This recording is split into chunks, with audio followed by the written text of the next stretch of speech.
Защо той се държи така?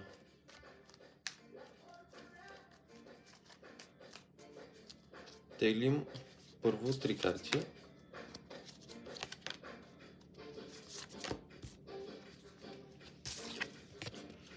Чувства се като в окови, в любовта.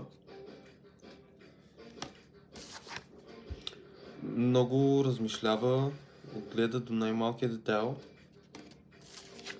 И точно заради това в главата му е една буря, една каша. И вижда вас как вие вървите и успявате, а той се вглъбил в това да ви следва всяка една ваша крачка, как успявате, а той е в една буря. Иска едно ново начало, да излезе от тази буря, но търси начини, разучва и сравнява гледни точки, кое как да стане. Ще свалим маската, тази, която показва пред вас на студенина, и почва да показва семейното щастие и дома, който той също иска.